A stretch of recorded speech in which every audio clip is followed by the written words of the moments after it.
qual a diferença, Jefferson, do chopp para a cerveja? Você não está aqui para responder, você está aqui para perguntar. Né? Mas vamos lá. A cerveja e o chopp, ele é... A história do chopp é bem interessante. Cervejeiros alemão veio para o Brasil para ensinar a produzir, a fabricar cerveja. No final do expediente, ele pedia chopp, não sabia falar português e pedia o chopp. Então, o operário, o funcionário brasileiro, pegava e servia o chopp para ele. O chopp é a cerveja antes de ser fermentado. Fermentou, pasteurizado. Pasteurizou, virou cerveja. Então, o alemão, ele pedia lá o chopp. O chopp na verdade, é uma medida de 500 ml. O chopp é uma medida de 500 ml. Mas aí virou cultura, acostumou, né? O chopp que não foi, a cerveja que não foi fermentada, que não foi pasteurizada, ela é o chopp. Pasteurizou a cerveja. Isso por quê? Porque com a pasteurização você aumenta a estabilidade da cerveja. A cerveja aguenta aí 7, 8, 9 meses na prateleira em temperatura ambiente. O chopp ele é perecível, é no máximo uma semana.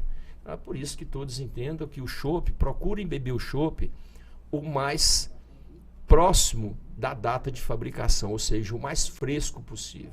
Porque o chopp, quando vai passando o tempo, ele vai mudando as suas características sensoriais e você vai sentir diferença no sabor. Cerveja não. Cerveja, você coloca a cerveja na prateleira, na temperatura ambiente, você aguenta aí 6, 7 meses. Né? Então, isso é a diferença dos dois.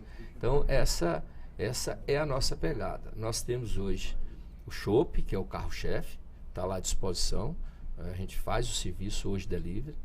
E o PET, o chopp PET, que é você às vezes não quer comprar a quantidade maior, né? Você não quer uma chopeira, você não quer um barril de 30, de 50 litros, você quer menos. Então tem a opção do PET, que é o segmento aí que veio, o mercado pediu, né? O momento, isso saiu na pandemia, não podia ir para os bares, não poderia sair para lugar nenhum, queria se tomar um chopp, e o PET veio e ficou. Então isso nós temos aí, tanto no delivery de Saneago, como nas distribuidoras em Formosa. Aprendi mais uma agora, né? Uma aula aqui. E achei bem interessante essa questão da diferença do chopp para cerveja. Que legal. Por exemplo, agora você falou a respeito da gestão de pessoas um pouco tempo atrás, né? É difícil você conseguir estar contratando hoje para Mr. Malt, agora falando assim de gestão de funcionários, de pessoas. Jefferson, uma fábrica de cerveja existe, mão de obra especializada. Você não encontra no mercado um mestre cervejeiro desempregado, uma formação específica. Você não tem um cervejeiro. Você encontra um cozinheiro, você encontra uma faxina, você encontra um vendedor, você encontra um motorista. Você não encontra um cervejeiro. Eu estou precisando urgentemente de um técnico de invase. E nós não encontramos no mercado. De forma nenhuma. Então,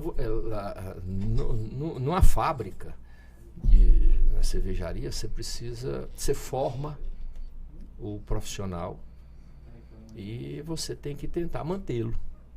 Porque você investe na formação, na qualificação, no treinamento. E depois, às vezes, se você perder esse funcionário, você fica na mão. Então, ainda não existe, na nossa região, não existe escolas de formação de cervejeiros, de técnicos de invase, técnicos de rotulação. Né? Então, tem uma oportunidade de negócio aí, né? Para quem quiser abranger esse mercado. Abranger, justamente. E hoje tem aí já o surgimento de cervejarias de pessoas que têm a mesma pegada que a nossa, querendo aí uma fabricação de um produto bom. E o grande problema é esse, é a mão de obra. É a mão de obra. Mas hoje como é que é o quadro de funcionário de vocês lá? Hoje estão com quantas pessoas? Hoje nós estamos com 7 funcionários e estamos precisando de técnico de invase. Nós estamos precisando de servidor para operação das chopeiras, para rotulação, isso tudo nós estamos com problema, nós estamos precisando, só isso não encontra no mercado. Dá para formar? Dá.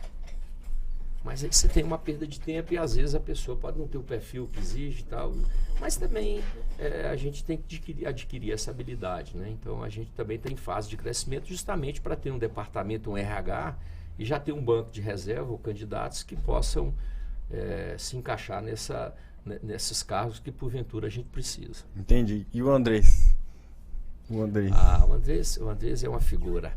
Ele é um cara maravilhoso. O Andrés, ele é representante, ele é um dos proprietários da Candango Brau, em Brasília. Ele é o representante da Agrária no Centro-Oeste. Ele é um engenheiro civil, ele é mestre cervejeiro, sabe? E ele sabe muito, sabe? Sabe muito. Ele sabe muito de produção, ele sabe muito de desenvolvimento de receita. Ele é um cara maravilhoso e sempre está junto com a gente. Ele é representante da Agrária. A Agrária é a maior, parece que a segunda ou terceira maior planta, a maior maltaria da América Latina. E ele faz parte da equipe técnica. E é um cara maravilhoso. Sempre está com a gente, vem ajudando,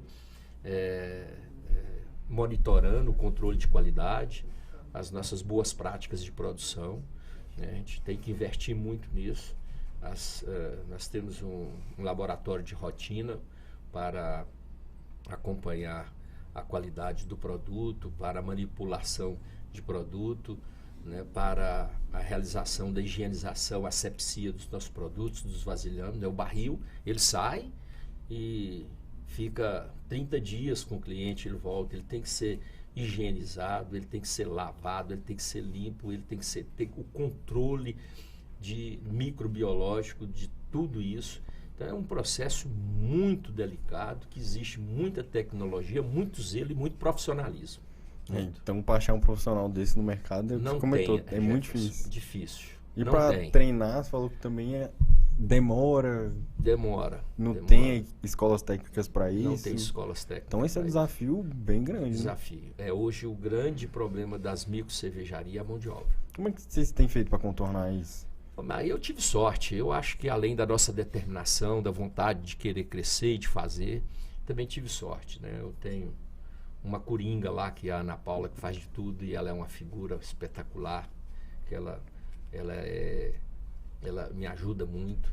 Eu tenho um cervejeiro que foi treinado e ele passou na mão de Humberto Cross, do Escafeto e agora da Érica. Então eu tenho sempre investido em consultoria, em mestres cervejeiros de fora. A gente não tem uma necessidade ainda de ter 24 horas, fica muito caro nesse primeiro momento você ter 24 horas um mestre cervejeiro com uma escala um pouco pequena ainda. Uhum. Mas eu trago sempre para a Formosa consultores, mestre cervejeiro, que vêm e a gente faz a reciclagem, treinamento desse pessoal, trabalho. E a gente procura respeitar os nossos funcionários. Então, manter os funcionários, eu estou com o Vila, que é o nosso cervejeiro, a Ana Paula, a Tatiane, o Luiz, que está aí mais de anos, a Ana Paula, mais de quase 5 anos com a gente. Ela faz o papel dela, ela cumpre o papel dela, mas a Mr. Malt realiza o papel também de cumprir com as nossas obrigações com ela, né? A gente remunera conforme a nossa necessidade, remunera bem, paga em dia, a gente respeita o funcionário, a gente cria um ambiente digno de trabalhar, a gente investe na segurança do funcionário, na aquisição de EPIs, equipamento de proteção individual, de EPC, equipamentos coletivos. Nós criamos uma condição de trabalho para que ali não haja nenhum acidente de trabalho, para que o ambiente seja harmonioso, para que o ambiente seja salutar. Então isso tudo faz com que a gente mantenha aquelas pessoas que são boas.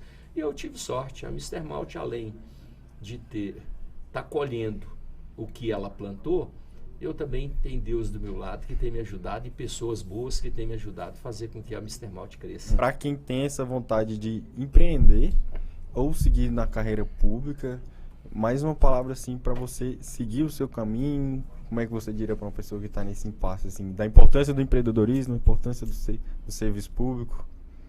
Bom, primeiro você tem que ter pé no chão. Hoje o mercado ele é muito implacável. Então, procure identificar o que você gosta. Se você gosta de vender picolé, você vai ser o maior, o grande fabricante, o maior vendedor de picolé. Se você quer vender tomate, descubra o que é tomate, como que é o tomate, você gosta do tomate. Eu tenho certeza que você tem que fazer o que você gosta.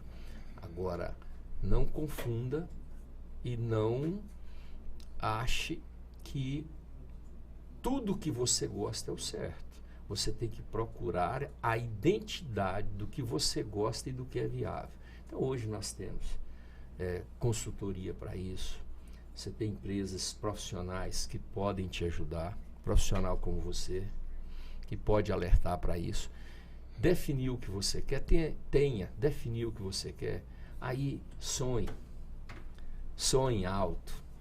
Esteja próximo de pessoas que te trazem energia positiva. Relacione com pessoas que pensam igual você ou mais do que você. Tenha ambição. Queira ser grande. Não tem que querer ser pequeno. Pensar alto, alcançar, chegar, voar alto. Ponha isso como meta. Você tem que definir uma meta. Você tem que ter planejamento e meta. E você vai buscar essa meta, você vai buscar isso com força. Cada dia você vai pensar que você vai conseguir o que você quer, ter determinação.